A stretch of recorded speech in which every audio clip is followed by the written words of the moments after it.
د افغانستان د اسلامي جمهوریت جمهور رئیس محمد اشرف غني د لوړپوړي دولتي پلاوي په مشرۍ د ملګرو ملتونو د عمومي غونډې په 22مه ناسته کې د ګډون په موخه د دوشنبې په ورځ د امریکا متحده ایالتونو نیویارک ښار ته له رسېدو وروسته د امید نړیوال ائتلاف له لوري جوړه شوې غونډه کې ګډون وکړ.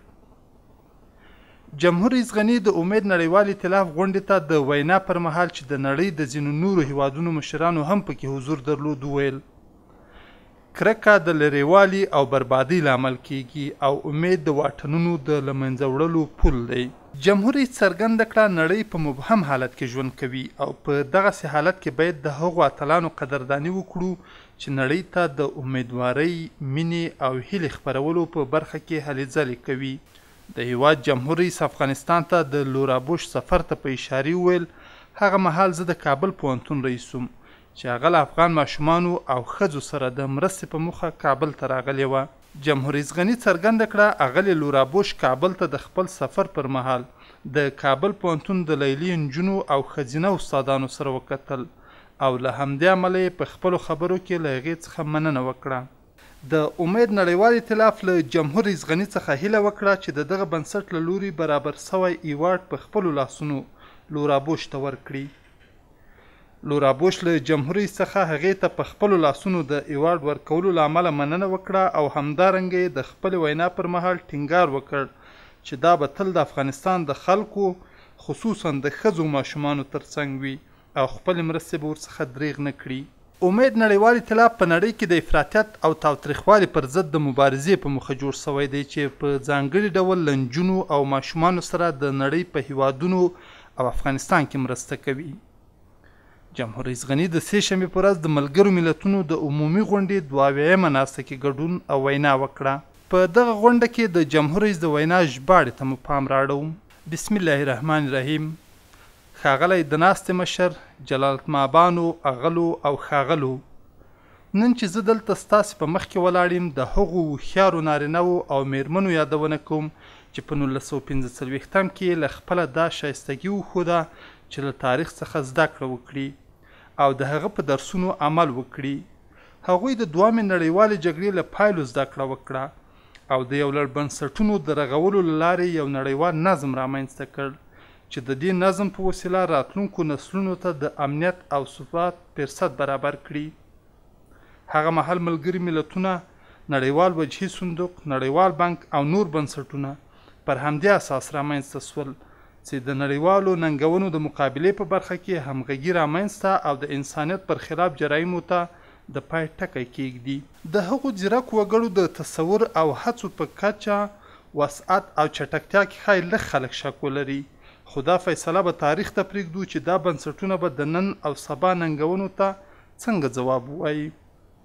موږ د نړیوالو رهبرانو په توګه په دې هڅه کې یو چې د 20مې پیړۍ د لوبې پر اصولو ځان پوه کړو، خو په نننۍ پرلپسې بدلیدونکې نړۍ کې ابهام زموږ د وخت تر ټولو بارزه ځانګړتیا ده. زموږ اقتصاد، امنیت او ارزښتونو ترافیک ګواښونو ته په پام د دغه ابهام روښانول اسانه کار نه دی. په دې خبره تقریبي اجماع موجوده ده چې پرمختللي اقتصادي ځواکونه لا هم د پرمختګ د یوه داسې ماډل په رامنځته کولو نه دي توانېدلي چې د بیکارۍ پر زیاتوالي برلاسي سي او د عوایدو او سرمایې د ناانډولتیا کچه راټیټه کړي. له همدې امله لا هم د اقتصادي بحران ګواښ سره مخامخ یو. د سپتمبر د 11مې له تراژیدۍ 14 کاله وروسته هم د دې شاهدان یو چې د نادولتي عناصرو خشونت، د سیاسي خشونت او تروریزم د 5 موج شکل اختیار کړی دی. د پرلپسې بدلیدونکو ترهګریزو شبکو فعالیت، جرمي سازمانونو، برېښنایي جرایمو او له ترهګرۍ څخه د دولتونو د ملاتړ اوسنۍ وضع ته په کتلو ویلی سو چې د خشونت 5 موج به لنډمهالی نه وي او په لسیزو به نړیوال امنیت وګواښي. په 20مه پیړۍ کې نړۍ له فاشیزم سره د مقابلې لپاره لاس یو کړ ترڅو په ډیموکراتیکه فضا کې د خلکو ازادۍ تضمین شي. نن همغه ازادۍ بیا د نړیوالې ترهګرۍ تر برید لاندې دي. ترهګري یوازې پر انساني ژوند او لومړنیو ازادیو برید نه دی، بلکې د تابعیت پر میثاق او د ملي دولتونو او ولسونو پر اړیکو او هغو ارزښتونو برید دی چې د ډیموکراتیکو ټولنو سالمیت او ازادۍ تضمینوي. موږ باید د ترهګرۍ د ګواښ په وړاندې د یو متحده ځواک په توګه ودرېږو او دې ګواښ ته داسې اوږدمهالی حل ولرو چې د ترهګرو د اوږدمهالې اجنډا مقابله پرې وکړای سو. وروستۍ خبره دا چې که څه هم د بشر د حقونو د میثاق احکام د نړۍ د اکثرو هیوادونو په اساسي قوانینو کې مدغم سوي، خو د بشریت پر خلاف جرایم لا هم په دردناکه او منظمه بڼه ترسره کیږي. د روهینګي ولس نژادي تصفیه په ځانګړې توګه بوږنوونکې ده. د انګ سان سوچي اوږد سکوت غموونکی و، ځکه موږ تمه لرله چې هغه به د بشري حقونو د ننګې د یوې ممثلې په توګه اصولو ته پر واک ترجیح ورکړي. غواړم افغانستان ته د بشري حقونو په کمیټه کې د غړیتوب ترلاسه کولو هرکلی وکړم چې افغانستان د داسې مهمو بشري مسایلو په بحث کې لا مرکزي نقش ولري.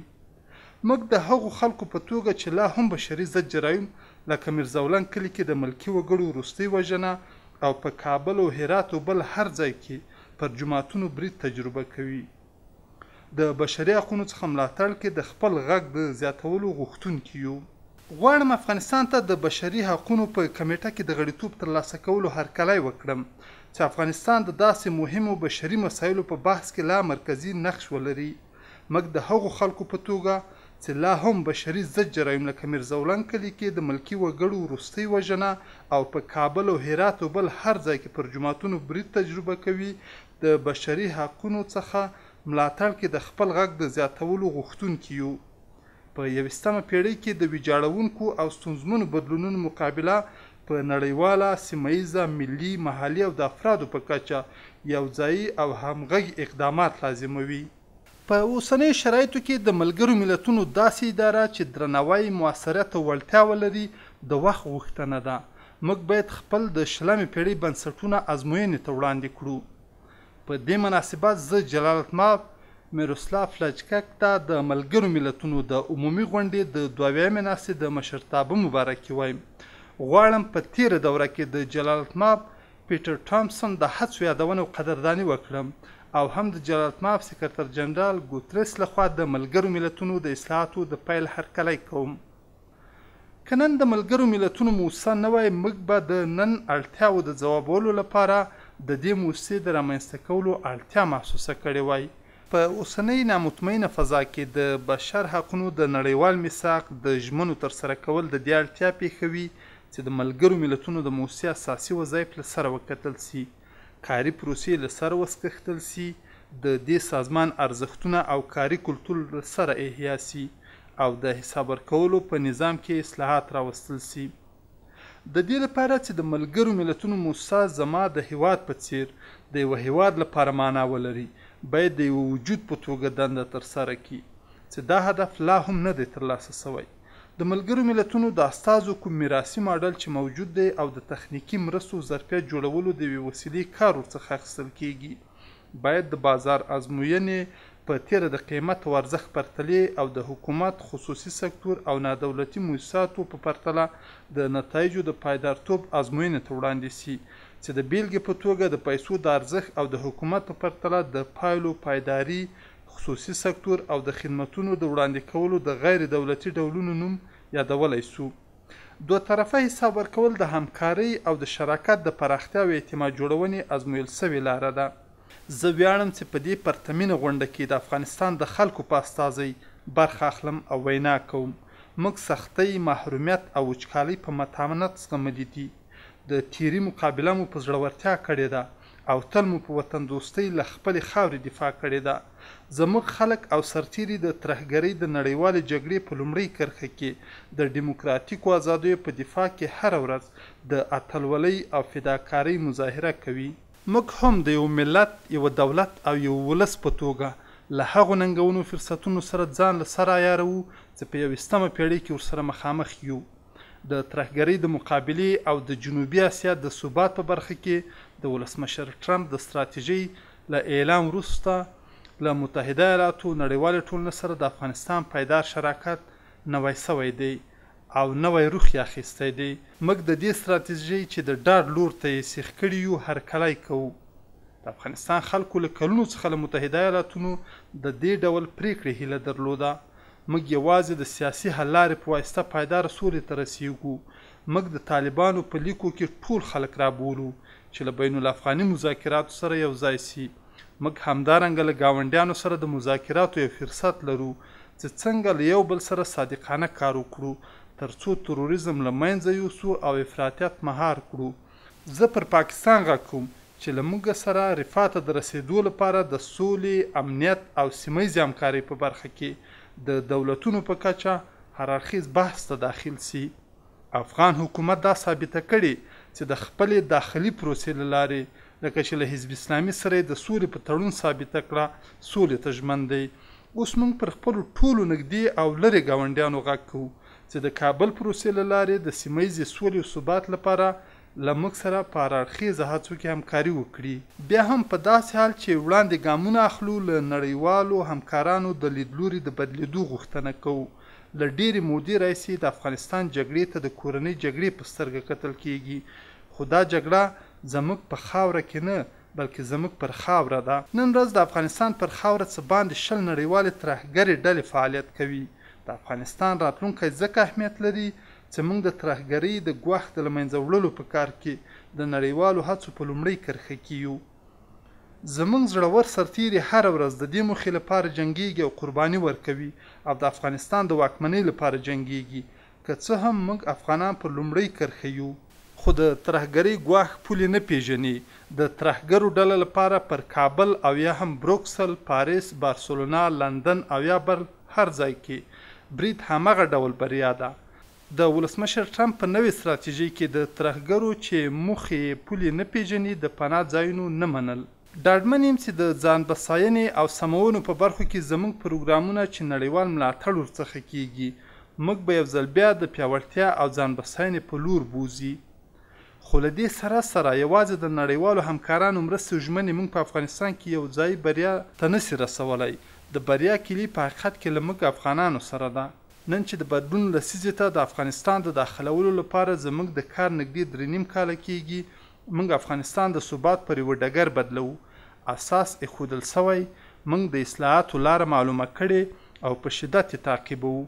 په مشخص ډول موږ د فاسدانو تعقیب پیل کړی، په امنیتي سکتور کې فساد پای ته رسوو، د اړیکو پر اساس رامنځته سوي سیستمونه د وړتیاو پر اساس په ولاړو سیستمونو بدلوو او په مالي پروسو کې مو د شفافیت لپاره کار پیل کړی دی.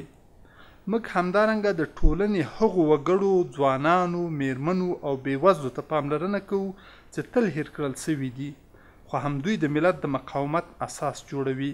هغه نسل چې په 1990 لسیزه کې لوی سوی او اوس د ټولنې ډیره برخه جوړوي د هیواد سرتاسري رهبرۍ اعتماد پرې سوی. په هر ډګر کې د ځوانانو د غښتلتیا له امله یو نسلي تغییر د راتګ په حال کې دی.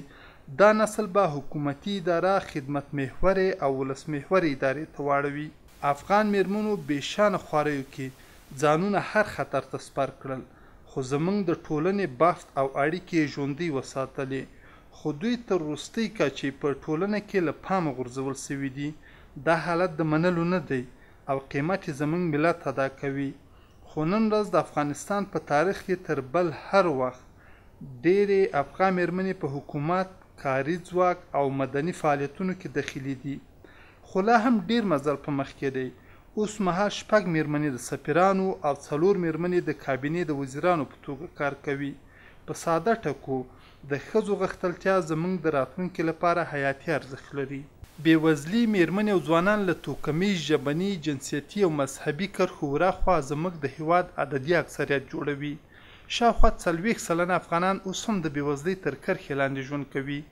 څېړنې ښیي بېوزلي ځکه هم اوږدمهالې کیږي چې د یو ماشوم د دماغ پر ساینسي جوړښت اغیز کوي. موږ باید بېوزلان په پښو ودرو. بېوزلي له ډېرې مودې راهیسې زموږ د هیواد ساکت اکثریت جوړوي. موږ د خپلې ټولنې د پیوندونو په بیا احیا کولو کې یو چې په خپل دولتي کلتور کې تغییر راولو. البته نه یوازې په کور دننه بلکې له هیواده د باندې هم د خپلو روابطو د تقویې لپاره. لکه څنګه چې موږ په سویلي او مرکزي اسیا کې خپلو ګاونډیو سره د اړیکو غوښتونکي یو، همدارنګه په نړیواله او سیمه ییزه کچه هم غواړو چې له هیوادونو سره وصل او نږدې اړیکې ولرو. افغانستان به په 21مه پیړۍ کې یو ځل بیا د لیږد رالېږد، انرژۍ، اوبو او د کانونو د استخراج په برخه کې د سیمې د هوساینې او اقتصادي امنیت په ډګر بدل سي. موږ همدا اوس د خپلو هڅو د پایلو شاهدان یو. له مرکزي اسیا څخه سهیلي اسیا ته د انرژي د پروژې د لیږد د مزو غځېدنه تر کار لاندې ده. د ترکمنستان د اورګاډي پټلۍ زموږ پولې ته رارسېدلې او د ټاپي د ګازو نلیکه د جوړېدو په حال کې ده. د اقتصادي پرمختګ د مرکزیت غوره کولو د هڅو په درشل موږ غواړو چې له خپلو سیمه ییزو همکارانو سره د ګډ کار فرصتونه ترلاسه کړو. موږ ته اوس د 21مې پېړۍ د ابهاماتو، ځانګړو ننګونو او تهدیدونو په رڼا کې جوتېږي چې د افغانستان قضیه د 20مې پېړۍ د تصوراتو پر اساس چې لا هم نړیوال نظم پرې متکي دی په یوه پیچلتیا بدله سوې ده. په داسې حال کې چې زموږ پر خاوره د نړیوال تروریزم ګواښ لا هم زموږ د هیواد پر تصور او له ډېرې مودې د افغانانو برخلیک تر اغېز لاندې راوستی، خو موږ اوس هم لوړ ظرفیت لرو چې په سیمه کې د سولې په استازۍ د اقتصادي رفاه په مرکز او د دیموکراتیکو ارزښتونو روښانه مثال بدل سو. د مولانا رومي د زیږېدو ټاټوبی اوس هم د مینې، سولې او هیلې پیغام وړاندې کوي. افغانستان به یو وار بیا د مدنیتونو د ډیالوګ په مرکز او د همپالنې، زغم او پخلاینې د کلتور په یوه نمونه بدل سي. ډاډمن یم چې د ځان بساینې او اصلاحاتو په برخو کې زموږ پلانونه او پروګرامونه به د نړیوالو شریکانو په ملاتړ زموږ د بشپړ ظرفیت او توان ترلاسه کېدلو ته لاره هواره کړي. له تاسو څخه مننه کوم. د افغانستان د اسلامي جمهوریت جمهور رئیس محمد اشرف غني د 3 شنبې په ورځ له غرمې مخکې د ملګرو ملتونو د عمومي غونډې د 22مې ناستې په څنډه کې د اتریش جمهور رئیس الکساندر فان در بیلن سره وکتل.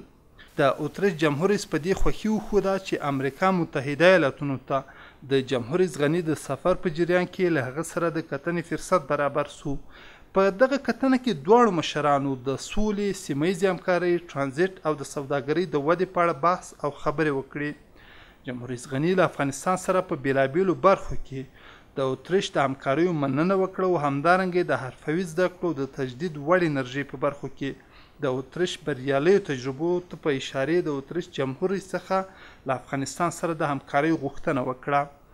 جمهور رئیس وویل د تجدید وړ انرژي د چاپیریال ساتنې لپاره ګټوره ده او افغانستان د دغه وړ انرژي د تولید کافي ظرفیت لري چې د اتریش د همکاریو په پایله کې له دغه ظرفیت څخه لا ښه استفاده کېدلی سي. د اتریش جمهور رئیس ویل د اتریش حکومت او خلک تل د افغانستان د خلکو حکومت ترڅنګ دي او زیاته کړه اتریش د حرفوي زده کړو او تجدید وړ انرژي په برخو کې له افغانستان سره همکارۍ ته چمتو دی. نوموړي څرګنده کړه د اتریش او افغانستان تخنیکي ټیمونه به په ګډه سلا د حرفوي زده کړو او تجدید وړ انرژي په برخو کې د اتریش د تخنیکي همکاریو لپاره عملی پلان جوړ کړي. ورپسې جمهور رئیس غني د ملګرو ملتونو ودانۍ کې د فنلنډ جمهور رئیس ساولی نینیستو سره وکتل. د فنلنډ جمهور رئیس ویل حکومت یې په تیرو 15 کالو کې د افغانستان حکومت او خلکو سره مرستې کړي او همدارنګه جمهور رئیس غني ته په راتلونکي کې د دغو مرستو د دوام ډاډ ورکړ. جمهور رئیس غني له افغانستان سره د فنلنډ د تیرو همکاریو په راتلونکي کې د هغو د دوام له امله مننه وکړه او زیاته کړه فنلنډ په بېلابېلو برخو په ځانګړي ډول د ځنګلونو د احیا په برخه کې پاموړ تجربې لري. د هیواد جمهور رئیس ویل د تیرو 2 لسیزو جګړو له امله چې د افغانستان ځنګلونه زیات زیانمن سوي دي د فنلنډ هیواد د بریالیو تجربو په رڼا کې په ښه توګه بیرته احیا کېدلی سي. د فنلنډ جمهور رئیس ویل هیواد یې د ځنګلونو د احیا په برخه کې له افغانستان سره هر ډول تخنیکي همکارۍ ته تیار دی. هغه زیاته کړه د فنلنډ او افغانستان تخنیکي ټیمونه به په ګډه سلا د ځنګلونو د احیا په برخه کې د فنلنډ د تخنیکي همکارۍ لپاره پلان جوړ کړي. همدارنګه دواړو لورو په دغه کتنه کې د اقتصادي همکاریو، د سولې د تامین، سوداګریزې ودې او ترانزیت په اړه بحث او خبرې وکړې. جمهور رئیس غني ویل افغانستان د خپل ستراتیژیک موقعیت له پلوه د اسیا او سیمې په څلورلاره د بدلیدو په حال کې دی او له همدې امله افغانستان د پانګونې، اقتصادي همکاریو، ترانزیت او سوداګرۍ د ودې ګڼ فرصتونه لري. ورپسې جمهور رئیس غني د ډنمارک لومړي وزیر لارس لوکی راسموسن سره وکتل. په دغه کتنه کې دواړو لورو د سیمې هیوادونو د ثبات، اقتصادي او منطقوي همکاریو او نورو پام وړ موضوعاتو په اړه بحث او خبرې وکړې. جمهور رئیس غني وویل افغانستان د انرژۍ د انتقال او تولید په برخه کې کافي ظرفیت او فرصتونه لري. هغه د انرژي د مدیریت په برخه کې د ډنمارک بریالیو تجربو ته په اشاره یادونه وکړه چې افغانستان د انرژي د مدیریت په برخه کې د ډنمارک تجربو ته اړتیا لري. د ډنمارک لومړي وزیر وویل هیواد یې چمتو دی چې د انرژي د مدیریت په برخه کې له افغانستان سره تخنیکي همکاري وکړي. همدارنګه افغانستان ته د سفر لیوالتیا هم وښودله. محمد اشرف غني د ډنمارک لومړي وزیر لارس لوک راسموسن ته بلنه ورکړه چې په مناسب فرصت کې افغانستان ته سفر وکړي.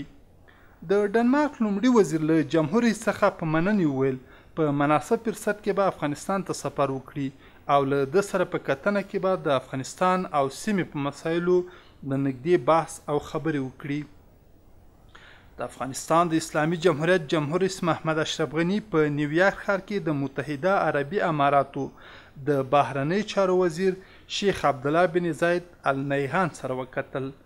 په پیل کې د متحده عربي اماراتو د بهرنۍ چارو وزیر وویل موږ تل د افغانستان خلکو سره یو او د تروریزم پر ضد مبارزه کې د هغوی ملاتړ کوو. هغه زیاته کړه د افغانستان د خلکو او زموږ د ډیپلوماتانو قربانۍ به نه ضایع کیږي او د دوی له برکته به افغانستان ثبات ته رسیږي. نوموړي د سیمې او افغانستان په اړه د امریکا متحده ایالاتونو نوې ستراتیژۍ ته په اشاره وویل دغه ستراتیژي د سیمې د ثبات لپاره ګټوره ده. د متحده عربي اماراتو د بهرنۍ چارو وزیر په سیمه کې د تروریزم ترمنځ د ښه او بد تفکیک په اړه اندېښنه وښوده او په ټینګار سره وویل د سیمې او نړۍ لپاره د تروریزم تهدید باید درک او جدي مبارزه ورسره وسي.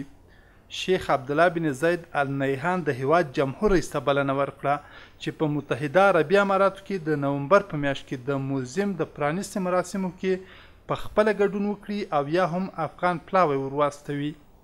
جمهور رئیس غني له افغانستان سره په بیلابیلو برخو کې د متحده عربي اماراتو د همکاریو مننه وکړه. افغانستان او متحده عربي امارات دوه دوست او ورونه هیوادونه وبلل. هغه زیاته کړه متحده عربي امارات تروریزم سره د مبارزې په برخه کې د افغانستان له قوي شریکانو څخه دی. جمهور رئیس غني د افغانستان او متحده عربي اماراتو دوستانه مناسباتو ته په اشاره وویل تاسو تل افغانستان سره خپله همکاري کړې. هغه زیاته کړه د امریکا متحده ایالاتونو نوې ستراتیژي یو فرصت دی او باید ګټه ورڅخه واخیستل شي. د هیواد جمهور رئیس همدارنګه د هغه د بلنې مننه وکړه او ویې ویل افراطیت او تروریزم د سیمې او نړۍ هیوادونو لپاره جدي خطر دی او د دفع کولو لپاره د واحد ستراتیژۍ له مخې ګډې او جدي مبارزې ته اړتیا ده. له دغو کتنو وروسته جمهور رئیس غني د امریکا متحده ایالاتونو د جمهور رئیس ډونالډ ټرمپ له لوري په برابر شوې مېلمستیا کې ګډون وکړ. د چهارشنبې په سهار جمهور رئیس غني اسیا سوسایټي بنسټ په تالار کې د امنیت او ثبات په اړه ګډونوالو ته هر اړخیزه وینا وکړه او همدارنګه په دې اړه ځینې پوښتنې هم ځواب کړې. په همدغه ورځ له غرمې مخکې جمهور رئیس غني په خپل استوګنځای کې د هند د بهرنۍ چارو وزیرې سوشما سوراج سره وکتل. جمهور رئیس غني هند د افغانستان ښه دوست وباله او همدارنګه له افغانستان سره په بیلابیلو برخو کې د هند د همکاریو د قدردانۍ ترڅنګ د یاد هیواد د بهرنۍ چارو وزیر څخه هیله وکړه چې د ده نیکې هیلې د هند لومړي وزیر ته ورسوي. په دغه کتنه کې دواړو لورو د سیمې د امنیت تروریزم سره د مبارزې او د افغانستان او هند ترمنځ ګډو سوداګریزو اړیکو د لا پراختیا په اړه بحث وکړ او همدارنګه د امریکا نوې ستراتیژي د سیمې د ثبات لپاره ګټوره وبلله. جمهور رئیس غني ویل د حکومت اجرایي رئیس ډاکټر عبدالله به هند ته د خپل راتلونکي سفر په جریان کې له هندي تاجرانو او پانګوالو سره د سوداګرۍ د فرصتونو د کرنې د ودې بشري پانګونې د اوبو د مدیریت او د هوایي دهلیز د انکشاف په اړه بحث او خبرې وکړي.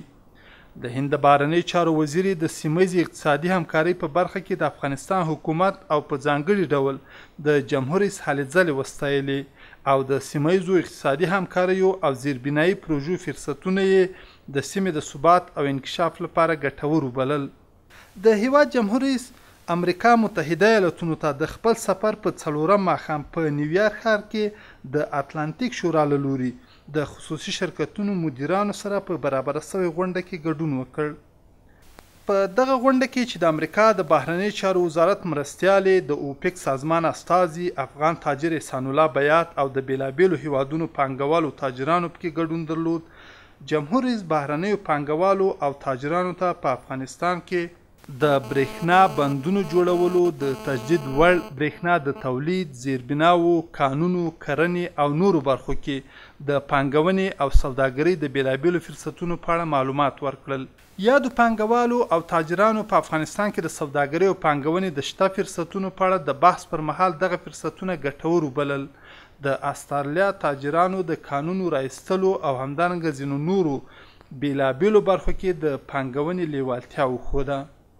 د اوپیک سازمان استازي ویل افغانستان ورته لومړیتوب لري او په بېلابېلو برخو کې د پانګونې د ضمانتونو په اړه به دوی خپل پلان په نږدې راتلونکي کې د افغانستان حکومت سره شریک کړي. جمهور رئیس په افغانستان کې پانګونې ته د دوی د لیوالتیا مننه وکړه او هغوی ته یې ډاډ ورکړ چې د افغانستان حکومت د اقتصادي او سوداګریزې ودې لپاره پانګوالو تاجرانو ته هر ډول اسانتیاوې برابروي. د افغانستان د اسلامي جمهوریت جمهور رئیس محمد اشرف غني د پنجشنبې په سهار په نیویارک ښار کې د امریکا متحده ایالتونو جمهور رئیس ډونالډ ټرمپ سره وکتل. په دغه کتنه کې دواړو مشرانو په افغانستان کې د تروریزم پر ضد د مبارزې، د سولې تامین، اقتصادي ودې او د افغانستان د امنیتي او دفاعي ځواکونو د تمویل، تجهیز، ظرفیتونو او سرښندنو په اړه بحث او خبرې وکړې. ډونالډ ټرمپ ویل دا مهال په افغانستان کې 10 بین المللي تروریستي ډلې فعالیت کوي چې د افغانستان امنیتي او دفاعي ځواکونه په قوت او میړانه د هغوی پر وړاندې جنګیږي. هغه زیاته کړه موږ 100% کې په افغانستان کې د ثبات تامین او د تروریزم پر ضد مبارزې ته ژمن یو. ښاغلي ټرمپ څرګنده کړه د امریکا متحده ایالتونو حکومت او خلک له افغانستان سره هر ډول همکاري او د جنوبي اسیا او افغانستان په اړه د امریکا د اعلان شوی ستراتیژۍ تطبیق ته ژمن دي. د امریکا متحده ایالتونو جمهور رئیس ویل موږ په افغانستان کې د سولې او ثبات د تامین او اقتصادي ودې غوښتونکي یو. هغه زیاته کړه د امریکا متحده ایالات به د افغانستان د پرمختګ او هوساینې لپاره د قانونو په ګډون په بېلابېلو سکتورونو کې اقتصادي همکاري وکړي. نوموړي څرګنده کړه د امریکا متحده ایالات به د افغانستان سره د اقتصادي همکاریو ترڅنګ د نړۍ نور هیوادونه هم په بېلابېلو برخو کې له افغانستان سره مرستو ته وهڅوي. ښاغلي ډونالډ ټرمپ د افغانستان، سیمې او نړۍ د امنیت، ثبات او اقتصادي ودې په موخه د تروریزم پر ضد په ګډه جدي مبارزه او همدارنګه د سیمه ییزه اقتصادي همکاریو په دوام ټینګار وکړ. افغانستان د اسلامي جمهوریت جمهور رئیس د امریکا متحده ایالتونو د نوې ستراتیژۍ له امله له جمهور رئیس ډونالډ ټرمپ څخه مننه وکړه او د امریکا متحده ایالاتو د حکومت یو تاریخي تصمیم وباله. جمهور رئیس غني ویل د امریکا متحده ایالتونو نوې ستراتیژي د افغانستان او سیمې لپاره دا فرصت برابر کړی چې د امنیت د تامین او تروریزم سره د مبارزې په برخه کې لا جدي اقدامات وشي. د هیواد جمهور رئیس ویل تلپاتې او باعزته سوله د افغانستان د حکومت او خلکو لومړیتوب دی او په دې برخه کې د امریکا متحده ایالتونو د حکومت د دریځ او ملاتړ ستاینه وکړه. محمد اشرف غني په سیمه ییزه اقتصادي همکاریو ټینګار وکړ او په افغانستان کې د شته اقتصادي فرصتونو، طبیعي زیرمو او په بېلابېلو برخو کې د پانګونې د فرصتونو په اړه هغه ته معلومات ورکړل. جمهور رئیس غني وویل د افغانستان حکومت د اقتصادي ودې په موخه د سیمه ییزې اقتصادي همکارۍ، ترانزیت او سوداګرۍ په برخه کې هلې ځلې پیل کړي او په دې برخه کې د بهرنیو پانګونو او همکاریو د جلبولو په موخه هر ډول همکارۍ ته چمتو یو. د هیواد جمهور رئیس د افغانستان د طبیعي منابعو د انکشاف لپاره د امریکا متحده ایالتونو د ملاتړ هرکلی وکړ او ویل د افغانستان اقتصادي انکشاف او هوساینه د افغانستان د قانونو سکتور پراختیا پورې تړلې. له دې سره به موږ په خپلو پښو ودرېږو او د امنیتي لګښتونو له ودې څخه به ووځو. وروسته جمهور رئیس غني د بهرنیو اړیکو شورا له لوري برابره سوې غونډې ته هر اړخیزه وینا وکړه.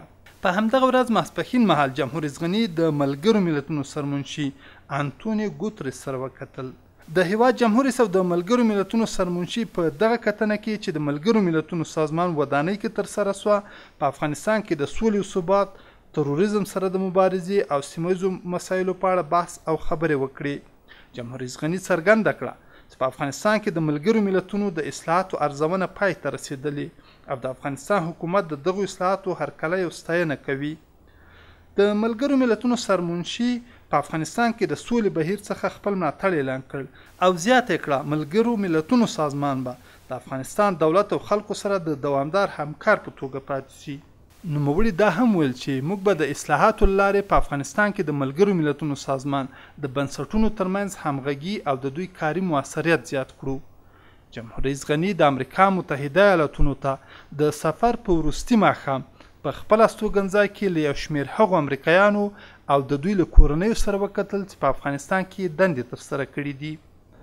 په واشنګټن کې د امریکا لوی سفیر حمدالله محب جمهور رئیس ته د دغو امریکایانو په اړه د معلوماتو ورکولو پر مهال وویل تقریبا 1 میلیون امریکایانو په بېلابېلو برخو کې په افغانستان کې دندې ترسره کړي چې هغوی د افغانانو له چلن او میلمه‌پالنې څخه متاثره سوي دي. ښاغلي محب څرګنده کړه هغه امریکایان چې په افغانستان کې دندې ترسره کړي له افغانستان او افغانانو سره ځانګړې مینه لري او ځینې اوس مهال په افغانستان کې د سوداګریزو او نورو فعالیتونو بوخت دي. نوموړي د بیلګې په توګه د هغو امریکایانو یادونه وکړه چې په کابل کې جوړېدونکي کالي او د افغانستان زعفران په امریکا کې پلوري. وروسته ځینو امریکایانو د امریکا خلکو سره د ولسي او عاطفي اړیکو د رامنځته کولو په برخه کې په واشنګټن کې د افغانستان د لوی سفیر هلې ځلې وستایلې او له جمهور رئیس څخه د هغه د مقررۍ له امله مننه وکړه. هغوی همدارنګه افغانستان او افغانانو سره خپلې مینې او لیوالتیا ته په اشارې جمهور رئیس ته وویل موږ د هغې شېبې او ورځې په هیله یو چې ستاسو د هلو ځلو له برکته امن باثباته او پرمختللی افغانستان ووینو. جمهور رئیس غني له دغو امریکایانو او د دوی له کورنیو څخه په افغانستان کې د دندې او خدمت ترسره کولو له امله مننه وکړه او وی ویل زموږ او ستاسو د سرتیرو د قربانیو له برکته به تروریزم له منځه ځي او افغانستان به تلپاتې سولې او ثبات ته رسیږي. جمهور رئیس ویل افغانستان چې د نړیوال ثبات او تروریزم پر وړاندې مبارزه کې په لومړۍ کرښه کې قرار لري نو زموږ او د امریکا سرتیري د افغانستان سیمې او نړۍ د ثبات لپاره په میړانه مبارزه کوي. جمهور رئیس غني له افغانستان سره د دوی له لیوالتیا او دې امله مننه وکړه چې د افغانستان د لوی سفیر په کړنو او هلو ځلو یې خوښي وښوده. هغه زیاته کړه په واشنګټن کې د افغانستان لوی سفیر ته د مقررۍ پر مهال لارښوونه کړې وه چې د افغانستان د رسمي او سیاسي استازیتوب ترڅنګ د افغانستان او امریکا د خلکو ترمنځ ولسي او عاطفي اړیکې ایجاد کړي.